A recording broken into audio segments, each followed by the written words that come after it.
At Boulavogue as the sun was setting, o'er bright May meadows of Shelmalier, our rebel hands set the heather blazing, and brought the neighbours from far and near. Then Father Murphy from old Kilcormac spurred up the rocks with a warning cry. Arise, he cried, for I've come to lead you. For Ireland's freedom we fight or die. He laid us on against the coming soldiers, the cowardly yeomen we put to flight. 'Twas at the Harrow the boys of Wexford showed Bucky's regiment how men could fight. Look out for hirelings, King George of England. Search every kingdom where breeds a slave. For Father Murphy of the county Wexford sweeps o'er the land like a mighty wave. We took him bowling and Enniscorthy, and Wexford storming drove out our foes. 'Twas at Steep Culsday our pikes were reeking, with a crimson stream of the beaten yos. At Juveneering and Ballyellis, full many a Hessian lay in his gore. Our Father Murphy had aid come over, that green flag floated from shore to shore. At Vinegar Hill, or the pleasant Slaney, our heroes vainly stood back to back, and the yos at Trullo took Father Murphy and burned his body upon the rack. God grant you glory, brave Father Murphy, and open heaven to all your men. The cause that called you may call tomorrow in another fight for the green again.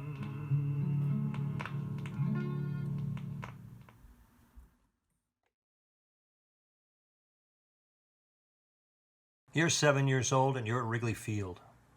It's the bottom of the ninth with 2 out and the bases loaded, and your favorite player is coming to bat.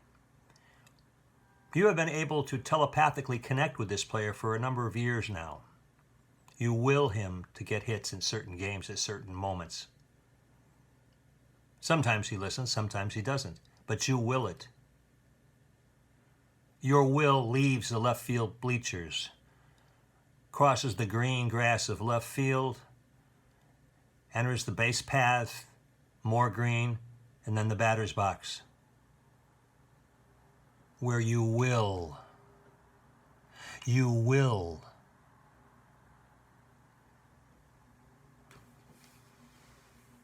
You're a young woman who's going to a rave. You're having a blast. DJ's burning up a little jungle techno. Everybody's raging. You have a bandana and you kind of play with the end of the bandana sometimes for good luck. But you're at the rave and there's a neon sign and some people standing in front of it, a guy talking to 2 girls, and he finishes and he turns and he looks and you're like, oh my God, that's the guy I was in love with in sophomore year of high school. And you twirl your bandana one more time. And he smiles and he waves and he walks right up to you. Right up to you.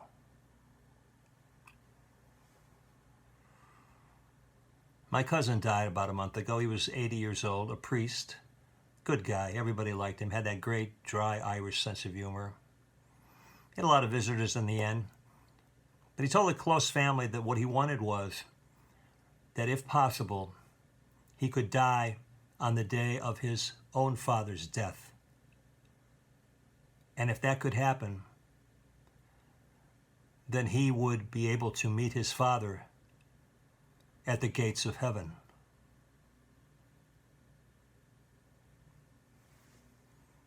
You've got a sister-in-law who plays lottery, marks the same numbers.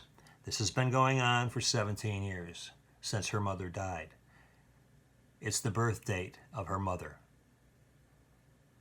She sits in a chair that was her mother's chair and writes in the numbers. 17 years. Now, these are what we would call examples of magical thinking. Magical thinking is a pretty popular thing that's going on right now all over the world. It's always been around. Primitive societies, even the most sophisticated ones. Here's a definition. The belief, we'll hold it up to show that we're not cheating in any way, the belief that one's own thoughts, wishes, or desires can influence the external world. It's common in children, but it's evident in every grade, every age group. Some do it a lot, some do it less. You find it a lot in poetry. My mother would be a falconess. Let's go to a couple examples that are a little less benign. Hitler. He's pretty much wiped up with Europe, Poland, Czechoslovakia, Denmark. But he decides, you know, he really wants some big fish. So he's going to attack Russia. Well, somebody must have forgot to tell him that Russia is 11 time zones long, with not many roads at all, and 5 months of winter. Not to mention a patriotism and a love of country that is the most ferocious you'll ever find. Mother Russia. Let's look at another one. This one has props.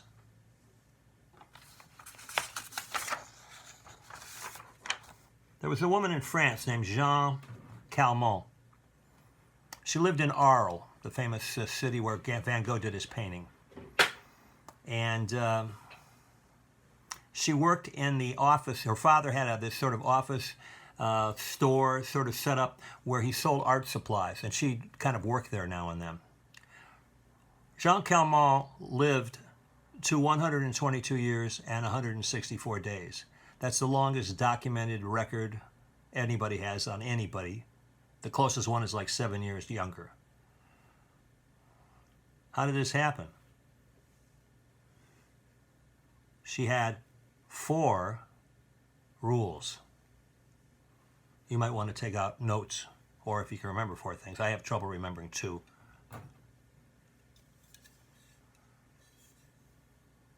Olive oil.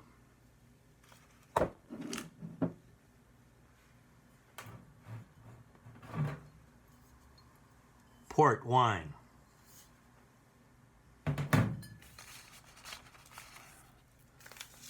And man, oh man, sugar, especially chocolates. And her 4th one was, don't worry too much about life. She said Van Gogh was very disagreeable, and when he came in, he reeked of alcohol.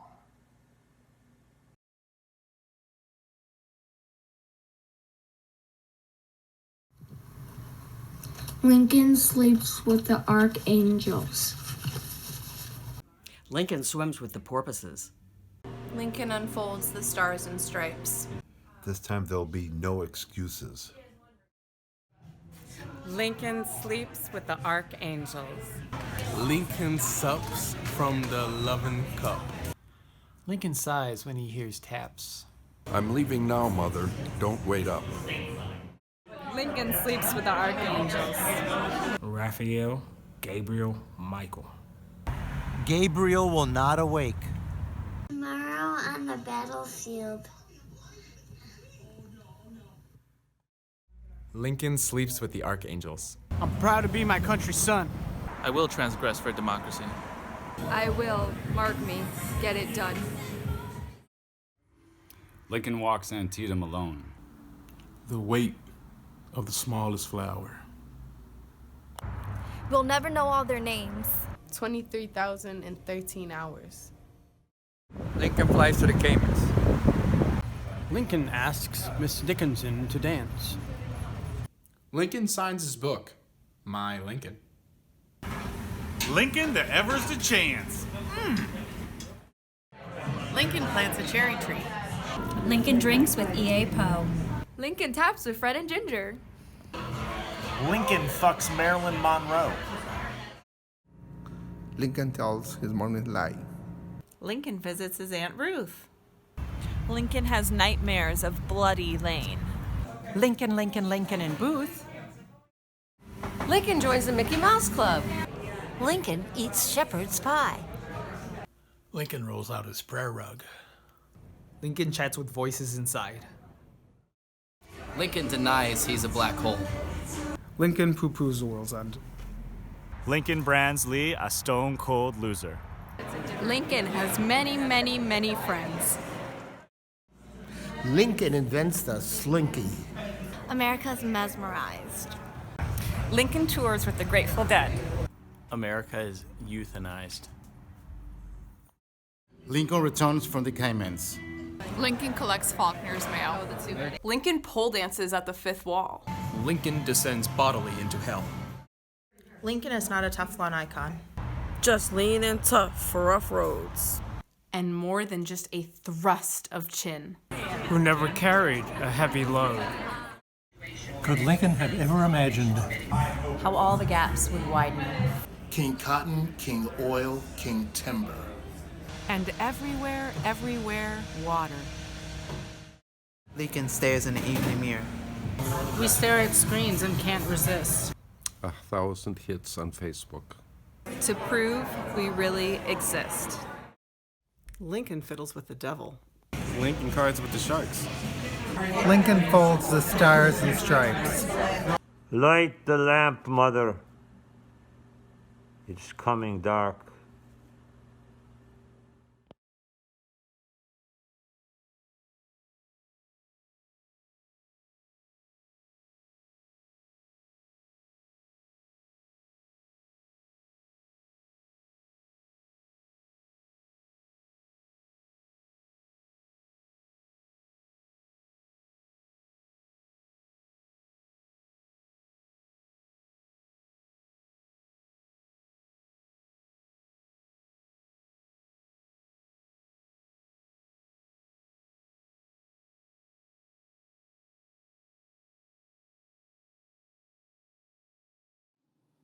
I'm going to tell you a story about magical thinking.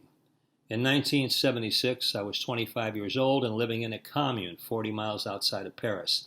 The house was owned by these two sisters who had gotten it from an inheritance from their grandfather. They invited a bunch of people to come live with them, including me. We were all young and energetic, and only 8 years after the mystical month of May '68, when the citizens of France took to the streets for 5 weeks and sent de Gaulle packing. Sound familiar? Hope springs eternal.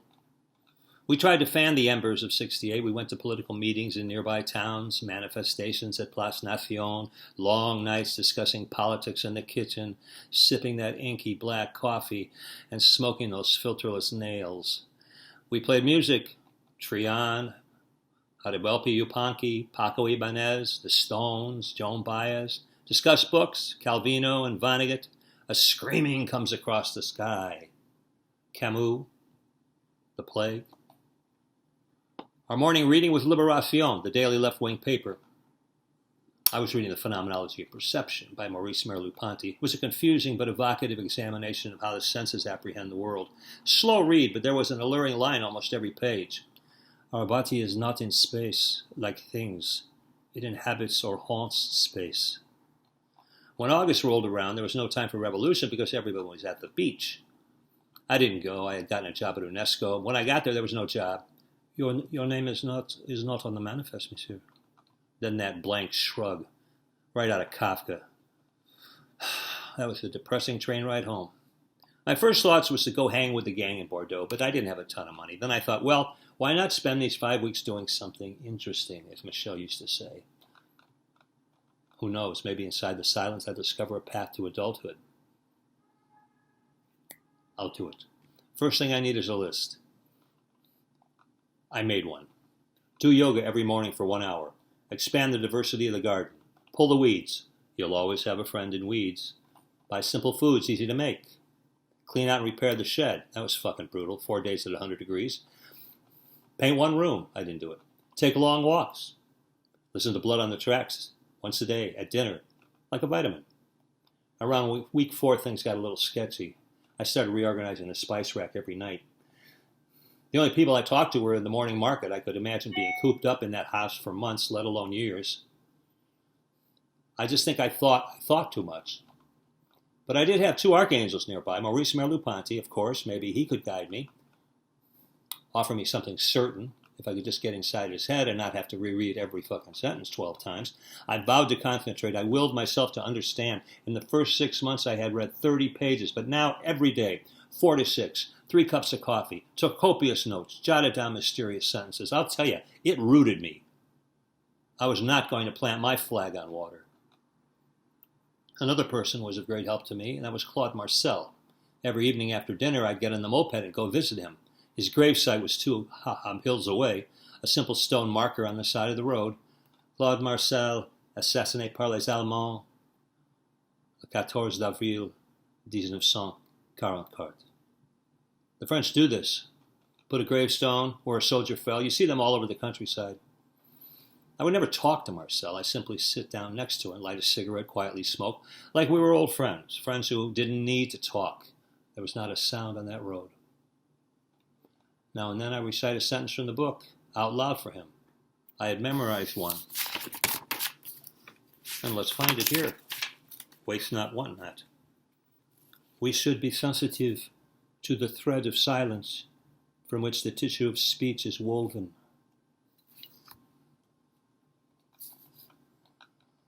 Sounded like a philosophy I might aspire to. Keep your big mouth shut, Mike. Listen more, Mike. We just wanted to change the world a little, reweave some of the lost threads. And I too had a 68. Martin, Bobby. My friends returned, tan and ready to tap their gitans. I packed away Maurice and I brought him back to Chicago. In the last 44 years, I picked up the book maybe 5 times. I always start from the beginning. Was all this going to be a crossroads? These 5 weeks in the house would never have happened if I had gotten that job at UNESCO. A million moments in life. Something small changes everything. Each of us could elaborate for 1,000 pages, tracing the myriads of lefts and rights in the life that we have just left and the one we are walking into. August 2019. I'm fed up with it all, and you know what I mean. One night while looking at Love in the Time of Cholera, how's that for magical thinking, I happened upon the Phenomenology of Perception right next to Marquez on the bottom shelf of my daughter's bookcase. I was not looking for Maurice, nor was he for me. Or was he? I moved my finger gently down his spine and slowly pulled him out. I laid him down on the ping-pong table. I regarded the title for a few moments, then I opened to a random page. Here we are, I whispered. You see him? Listening? I closed my eyes and brought my finger down.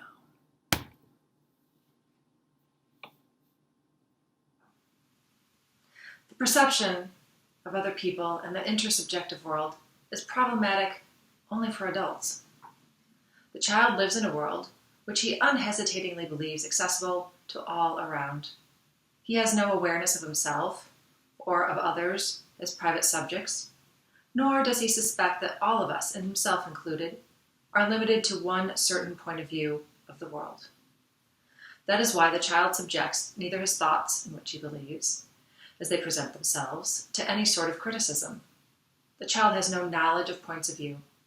For him, men are empty heads, turned towards one single self-evident world, where everything takes place, even dreams, which are the child thinks in his room, and even thinking, since it is not distinct from words. Holy fucking shit! It's him!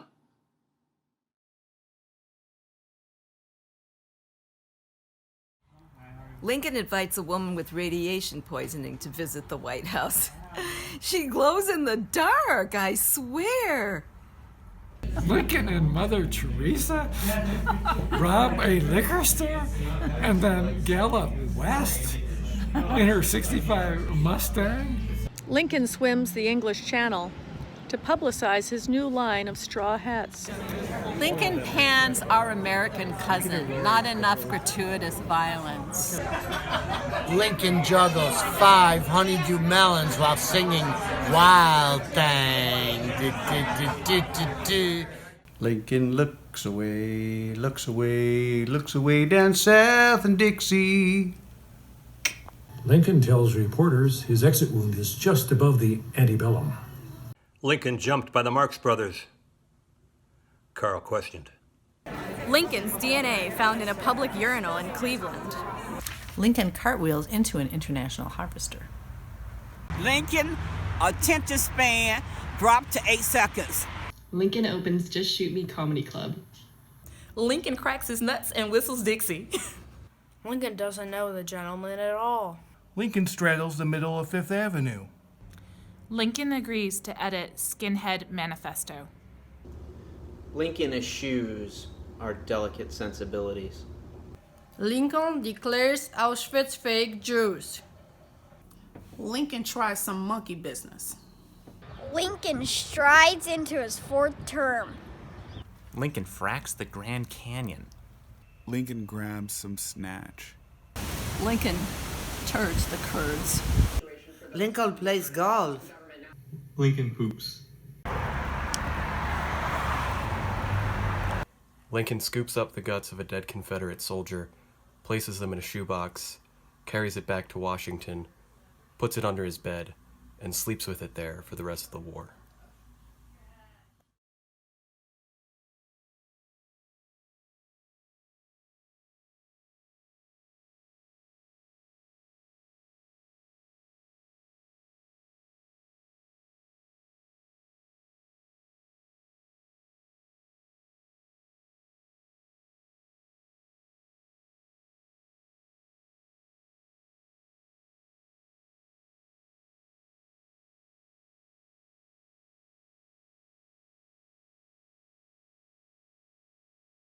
Are there feral ponies galloping through the cobblestone streets at night? Will holograms of Buster Keaton be on display?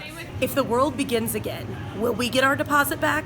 When we feel Hamlet's soliloquy coming on, how do we know it's not just acid reflux? Why? Can a woman in a babushka beg you to take her baby? Is there any crumb of humor in all of Tolstoy? Did we come here to be free or to have lordship over nature? Why is the third step so much harder than the second? Are God and the imagination one? So, how soon before we took one with Bogey?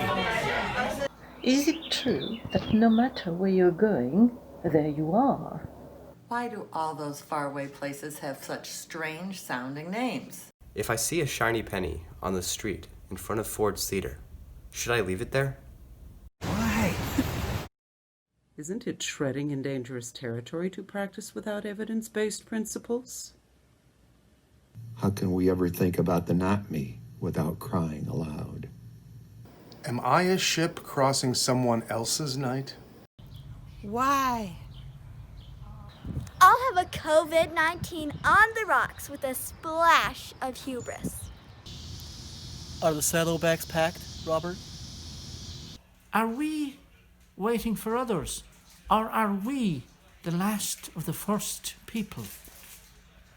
When shall I return to the meadow? Why does my body keep haunting space? Have you found it, Mary?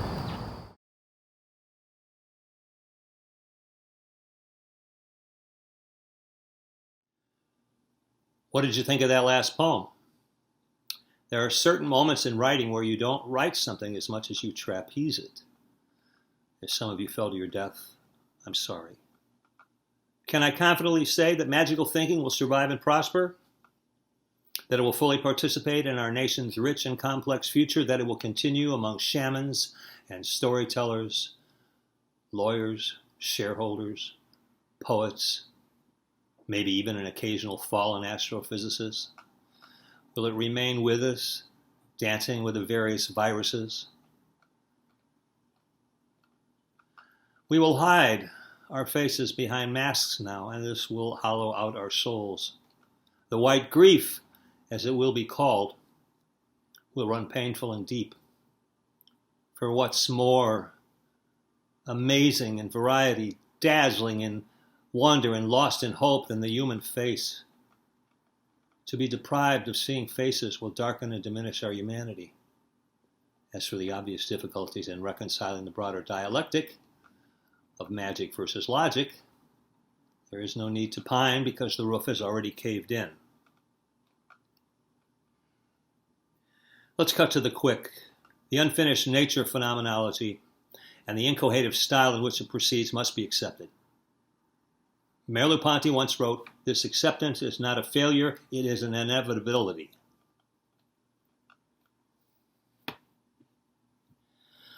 I cannot fucking believe I picked a random page which contained a passage that was describing a child and was a perfect fit for him. Now, how could this have happened? Emanations from the grave? Whose grave? This struggle and contradiction, folks, it's brutal. All breezy rhetoric aside, though, we're in the middle of a shitstorm, or, if you prefer, a paradigm shift. No more chances at Wanda's apartment, no more drawing to an inside straight in Reno, time to stomp on your amulet lest you choke on your mantra. From now on, all bets should be down and dirty, on science. Okay, my ethereal evocation has evaporated. My jerry-rigged jalopy is ready. Now I will weave into the net, and from there into the universe, splashing the stars with possibilities. Missing me one place, search another. I stop somewhere, waiting for you. Guillaume Apollinaire wrote a poem called The Little Car. It too was on a journey. France was mobilizing for the First World War, and everybody was coming back from the countryside. May I read the last 10 lines?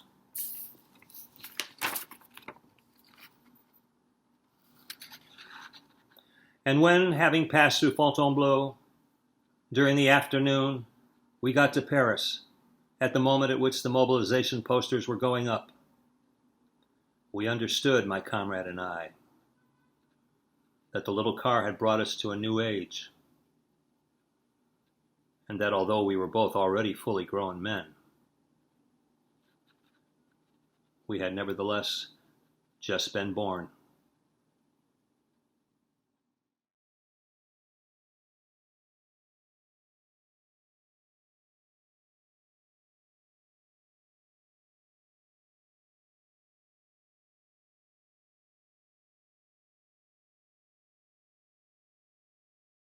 Voici un pays impatient, obsédé par toute forme de vitesse, voulant voir la réalisation immédiate de ses désirs.